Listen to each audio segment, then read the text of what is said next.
முதுமை வருகிறது, செல்கள் அழிகிறது, மன அழுத்தம் அதிகமாகிவிட்டது, வலியும் வேதனையும் அதிகமாகிவிட்டது, துன்பங்கள் அதிகமாகிவிட்டது, கஷ்டம் கவலை ஜாஸ்தி ஆகிட்டே போகுது. ஏன்னா கமிட்மெண்ட் ஜாஸ்தி ஆகிட்டே போகுது. இன்னைக்கு தெரிஞ்சுக்குங்க, கமிட்மெண்ட்னு ஒன்று நீங்கள் வச்சுக்கிற வரைக்கும் உங்கள் வாழ்க்கையில் நிம்மதி இருக்காது. கமிட்மெண்ட்னா என்ன?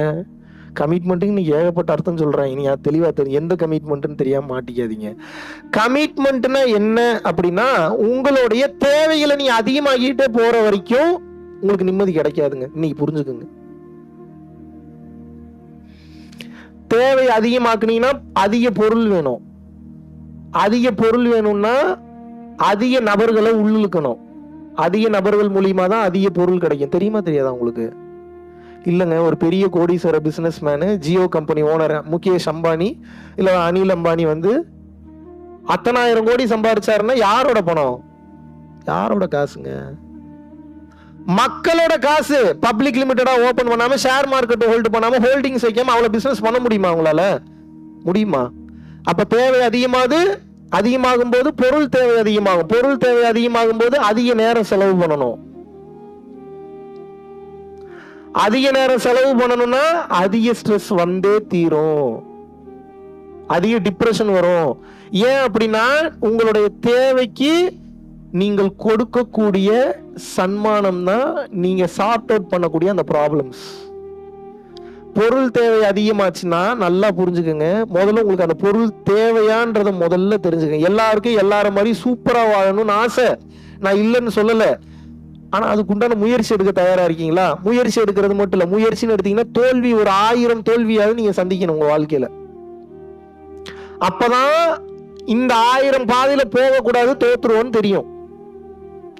நீங்க 1000 பாதைகளில் சென்று தோல்வி அடைந்திருந்தால் மட்டும்தான் 1001வது பாதை சக்சஸ்ஃபுல்லான பாதைன்னு தெரியும். மீண்டும் இந்த 1000 பாதையில மறுபடியும் போய் சிக்கிக்க மாட்டீங்க. S R no? தோக்கறக்கே பயப்படுறீங்க.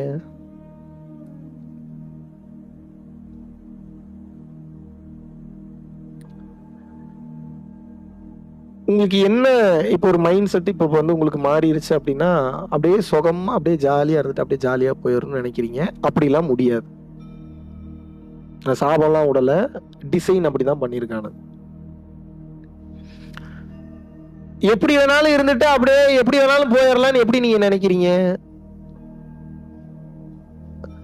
இந்த நேரம் உங்களுக்கு இறைவன் கொடுத்திருக்கிறாருன்னா, இது வந்து நீங்க நினைத்து கூட பார்க்க முடியாத ஒரு பொக்கிஷம். இப்ப நீங்க இந்த பாடியில உட்கார்ந்துருக்கீங்கன்னு, இப்ப இதோட வேல்யூ தெரியல உங்களுக்கு.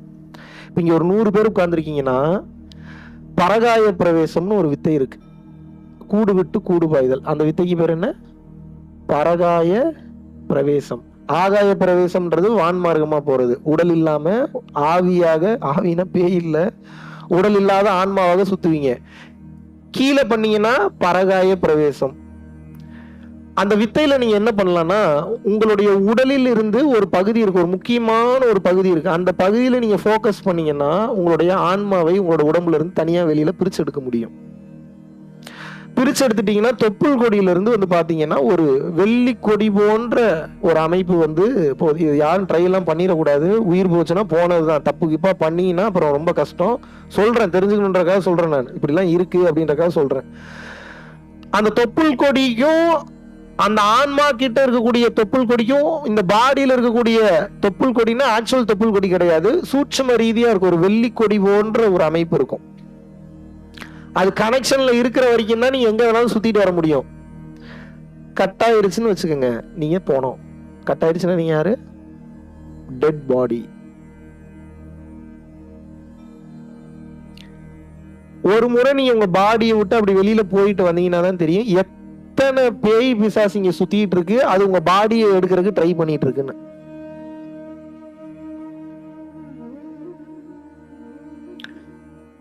நிமிடத்திற்கு 100 முறை ட்ரை பண்ணும் பல ஆவிகள் நீங்க போற இடத்துல எல்லாம். எப்படி பேய் பிடிக்குது? யாரு? என் வாழ்க்கையே சரியில்லைங்க, ஏன் தான் இப்படி வாழ்றேனே தெரியல, ரொம்ப சோகமா இருக்கு. இப்படி இந்த மைண்ட் செட்டோட எவனாவது சுடுகாட்டு, நீங்க எவனாவது பழி வாங்கணுமா? சோகமா இருக்கிறவன சுடுகாட்டு கூட்டு போயிருங்க. நல்லா டயர்டா இருக்கும்போது கூட்டு போயிருங்க. ஏதாவது நல்ல பேயா பிடிச்சிடும். Seriously saying. எதுக்கு அவனுக்கு போய் நீங்க முட்டை மந்திரிக்கிறீங்க, அதை பண்றீங்க, இதை பண்றீங்க, மிளகா அரைச்செல்லாம் ஏன் போய் நீங்க சாமியோட முகத்துல பூசுறீங்க? நல்ல டயர்டா, டென்ஷனா, வருத்தமா, கடுப்புல, வில் பவரே இல்லாம இருக்கிறப்ப பக்கத்துல இருக்கிற சுடுகாட்டுக்கு எங்கேயாவது கூட்டு போயிருங்க. 100% அவனுக்கு பேய் பிடிக்கும். ஏன்? வில் பவர் யாருக்கு லோவா இருக்கோ அவங்களுக்கு தான் அந்த பேய் பிடிக்கும். இந்த பரகாய பிரவேசம்ல நீ வெளியே போய் பாத்தீங்கன்னா தான் தெரியும் எத்தனை ஆன்மாக்கள் உங்க பாடியை அடையிறதுக்கு முயற்சி பண்ணிட்டு இருக்குன்னு. ஏன் தெரியுமா? மனித உடல் என்பது கிடைக்காத அரிய வகை பொக்கிஷம்.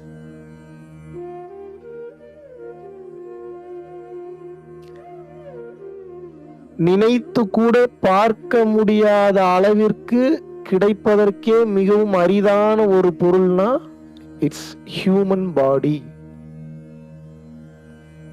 புரியுதா? இப்போ இதோட வேல்யூ உங்களுக்கு தெரியவே தெரியாது. ஏன் பாடி இருக்கு, ஜாலியா போறீங்க, வேலை இருக்கு, சம்பாதிக்கிறீங்க, காடி வச்சிருக்கீங்க, ஊர் சுத்துறீங்க, சாப்பிடுறீங்க, நாடு நாடா போறீங்க, அதனால இதோட இம்பார்ட்டன்ஸ் தெரியல. ஒன்னும் இல்ல, கையில ஏதோ ஒரு அடிபட்டு இந்த கையை தூக்க முடியலன்னு வச்சுக்கோங்க. சும்மா அப்படி விஷுவல் பண்ணி பாருங்க. லைஃப் லாங் நீ கையை தூக்க முடியாதுன்னுட்டானுங்க. உங்க கான்பிடன்ஸ் லெவல் அதிகமா இருக்குமா கம்மியா இருக்குமா? அதிகமா இருக்குமா கம்மியா இருக்குமா? ஏன்? அப்ப இந்த கையோட இம்பார்ட்டன்ஸ் தெரியறதுக்கு உங்களுக்கு கை போகணுமா?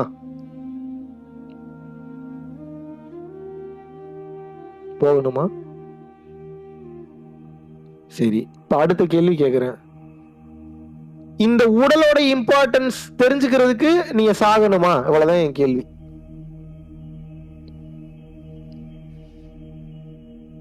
இந்த உடலினுடைய முக்கியத்துவத்தை தெரிந்து கொள்வதற்கு நீங்கள் இறக்க வேண்டுமா? இதுவே நமக்கு வாழும்போது புரியலன்னா இறந்ததுக்கு அப்புறம் ரொம்ப கொடூரமா புரியும். புரிஞ்சுக்கங்க, தயவு செஞ்சு புரிஞ்சுக்கங்க. நீங்கள் நினைப்பது போல இல்லை. பல ஆன்மாக்கள் ரொம்ப கொடூரமா ஒவ்வொரு செகண்டும் முயற்சி பண்ணிட்டு இருக்கு உங்க பாடியா ஆக்குபை பண்றதுக்கு.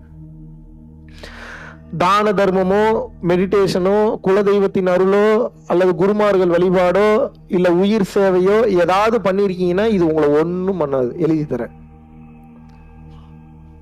மூத்தோர்கள் ஆசீர்வாதமோ, குருமார்களுடைய ஆசீர்வாதமோ, 4 பேரோட சப்போர்ட் இருக்குன்னா எதுவும் உங்களை எதுவும் செய்யாது. இது எதுவுமே இல்ல. இன்னொருத்தன் கெட்டதுக்கு நாசமா போகணும்னு நினைக்கிறீங்க, நல்லா இருக்க கூடாதுன்னு நினைக்கிறீங்க, சஃபர் ஆகணும்னு நினைக்கிறீங்க, ஏன் இப்படின்னு நினைக்கிறீங்க, அவன் அப்படின்னு நினைக்கிறீங்க. இப்படி இருக்கும்போது 100% சொல்கிறேன், உங்களுடைய ஆராவோட கலர் மாறிக்கிட்டே வரும். உங்களுடைய ஆராவோட கலர் எப்படி மாறும்னா, உங்களது எண்ணங்கள் எந்த நிலையில இருக்கோ உங்க எண்ணங்களை பொறுத்துதான் உங்களோட ஆரிக் ஃபீல்டே சேஞ்ச் ஆகும். நல்லா புரிஞ்சுக்குங்க. உங்களுடைய ஆராவினுடைய நிறத்தை பார்த்துதான் பிற விலங்குகளோ, பிற பறவைகளோ, பிற மனிதர்களோ உங்களிடம் உறவு கொண்டாடுவதற்காக வருவார்கள். இனம் இனத்தோடு தான் சேரும். உங்களுடைய ஆரா நெகட்டிவ் தாட்ஸ் நீங்க அடிக்கடி நினைச்சு இன்னொருத்த நல்லா இருக்க கூடாது, இவன் சரியில்லையா, அவன் அப்படி இருக்க கூடாது, இவன் இப்படி இருக்கு, இதே தாட் நீங்க பண்ணீங்கன்னா indirectly and unknowingly you are changing your aura's color in a negative way. புரியுதா? எண்ணங்கள் தவறாகும் போது உங்களது ஆராவோட கலரை நீங்களே மாத்துறீங்க, உங்களுக்கே தெரியாம மாத்துறீங்க. அதே மாதிரி அன்பாகவோ, அரவணைப்பாகவோ, இறைவனை நம்பி சரணாகதியிலயோ நீங்க இருந்தீங்க அப்படின்னா கலர் மாறும் இருக்கும்.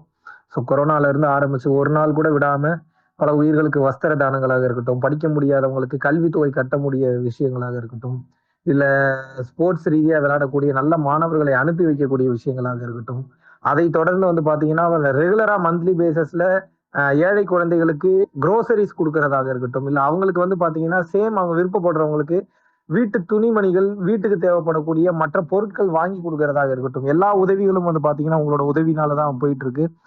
சாது சிதம்பர சுவாமிகள் வளநாட்டார் ஒரு வார்த்தை சொல்லுவாரு, பசித்தோர் முகம்பார் பரம்பொருள் அருள் கிட்டும் அப்படின்னு சொல்லுவாரு. வள்ளல் பெருமானும் ஜீவகாருண்யம் உள்ள சம்சாரிகளுக்கு எப்பேற்பட்ட சூழ்நிலையிலும் பாத்தீங்கன்னா அவங்களோட லாபம் தடைபடாது, தொழில் பிரச்சனைகள் நிவர்த்தியாகும், அதை தொடர்ந்து வாழ்க்கையில குடும்ப பிரச்சனைகள் விலகும், அது போக குழந்தை சம்பந்தமான பிரச்சனைகள் எதுவாக இருந்தாலும் இந்த அன்னதானத்திற்காக நீங்கள் செய்யக்கூடிய ஒவ்வொரு ரூபாயும் அது வந்து உங்களுக்கு நிச்சயமாக புண்ணியமாக வந்து சேரும். புண்ணியத்தை கடந்த நிலையில் முக்தி பாதைக்கும் அது நிச்சயமாக உங்களை வழிநடத்தும். அதனால விருப்பப்படுறவங்க நம்மளுடைய பரம்பொருள் அறக்கட்டளையினுடைய சேரிட்டி ஆக்டிவிட்டீஸ்க்கு தங்களுடைய விருப்பப்படக்கூடிய நன்கொடையை கீழே உள்ள டெஸ்கிரிப்ஷன்ல இருக்கக்கூடிய அக்கௌண்ட் நம்பருக்கு செலுத்தலாம். இதற்குண்டான அந்த அருளை சித்தர்கள் உங்களுக்கும் உங்கள் குடும்பத்தாருக்கும் வழங்க வேண்டுகிறேன். குருவின் பரிபூர்ண அருளாசிகள். குரு கடாட்சம்.